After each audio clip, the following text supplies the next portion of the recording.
Okay guys, it's time for another update on the BMW. So I've gotten a lot of work done since the last video. The engine compartment, I spent a lot of time wiring stuff up real nice and hiding wires, or at least tucking them with the rest of the engine harness so that it looks nice and uniform. I also relocated my battery to the trunk, which I'll show you in a little bit. So the engine bay, very clean, very in my opinion anyway, professional looking for the most part. I've wrapped the master cylinder with tape. I think I may have showed you that, but I can't remember. So we have that. I now have this power distribution block that powers everything in the car, like tail lights, windshield wipers, all that fun stuff. If you've been following on Sloppy or following me on Instagram, you would have seen that I have one side pipe installed. So originally I wanted to come through the fender where that hole was, but the angles just weren't working out and I thought it was going to look stupid, so I decided to just plug that up, and eventually I'll put some body filler in there and repaint it. But so I cut the bottom of the fender off, which was pretty much 100% rust anyway, and ran the pipes like that, like so. So you follow it here, it comes out just before the tire. And I'm hoping that nobody will give me any crap for that as far as inspection's concerned. I mean, technically it's behind the rear passenger compartment. To mount it, things were kind of interesting. They give you these really dinky brackets, and I don't know if you can see. Yeah, I guess you can. Well, they give you these little dinky brackets that bolt to like the U-style exhaust clamps, and they want you to just like self-tapping screw them into the rocker panel, which I was like, I'm thinking, you know, that's an accident waiting to happen, more or less. So what I did was, if you can see it here, is I got a plate of like 16th inch steel and drilled a hole in it and in the body and welded a nut to the back side of it, and then welded the whole plate to the rocker panel, and that way it's, you know, real sturdy and has something more to grab onto than just one self-tapping screw. I did another one up front more towards where the exhaust bolts on, but it's pretty. You know, if I step on it, I don't know if you can see in the video, but it rocks the whole car, so I think it's sturdy. I've got, you know, just a regular V-band connection up here, so these come on and off fairly easy. A lot easier than I thought, actually.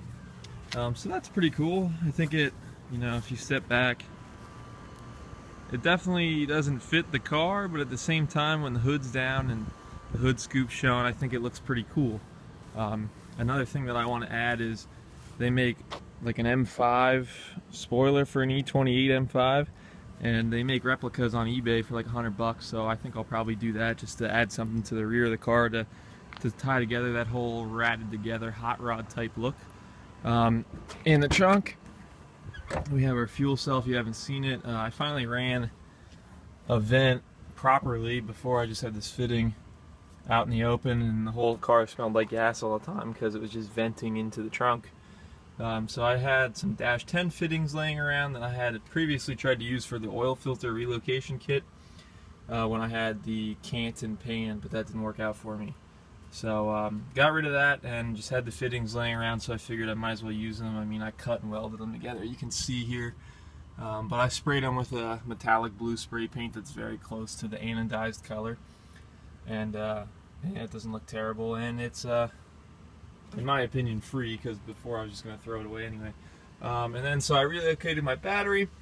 I do have a tie down for it, but I don't like the way that the stock one is. They just give you these little plastic clips that have like a recess for the strap, and then you self-tapping screw it to the floor, and it just seems kind of sloppy, you know, for something that weighs 15-20 pounds to be flopping around in the trunk by just two plastic clips and a couple self-tappers.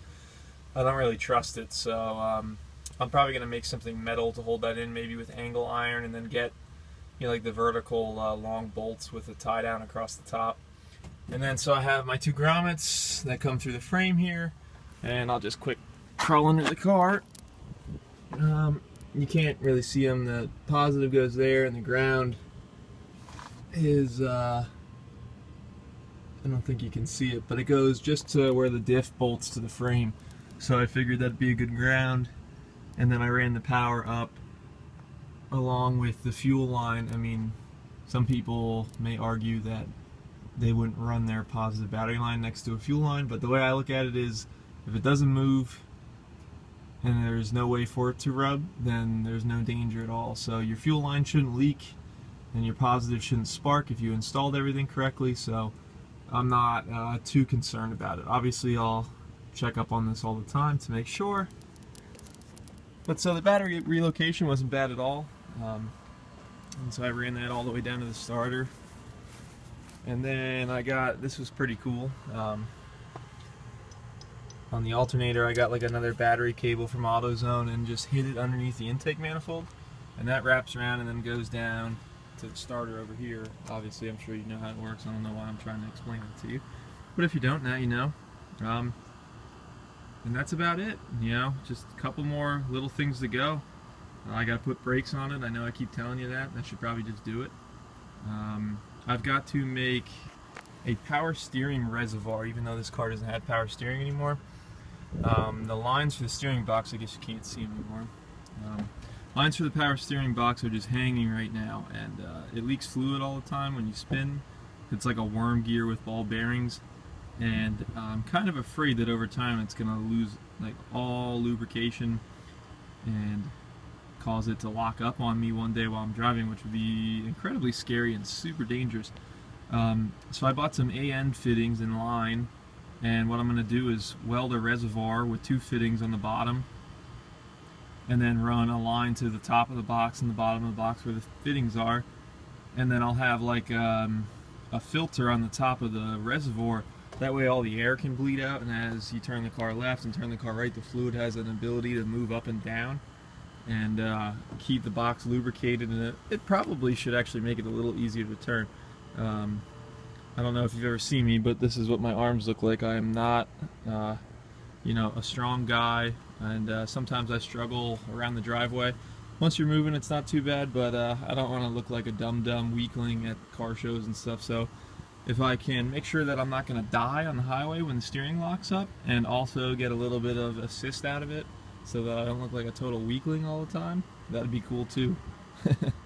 But anyway, thanks for watching, guys. Hopefully the next video I make for you, as you can see over here, I don't have side pipes on this side yet, so I have to do that. I just, you know, ran out of time. Everything always takes 3 times as long as what you thought it would. But so one side done, other side to go, power steering reservoir, and brakes and rotors, and we are done, hopefully. I'm trying to either go to CBRD Speed Factory Open House on the 15th, or I guess I could get dragged to Bimmerfest, but I'm not really about those stance kids. But overall goal is to try and make Cars and Coffee Lehigh Valley on August 30th, as long as I can get out of some obligations I have at school a day earlier than I'm supposed to. But other than that, thanks for watching, guys. I'll see you soon. Bye.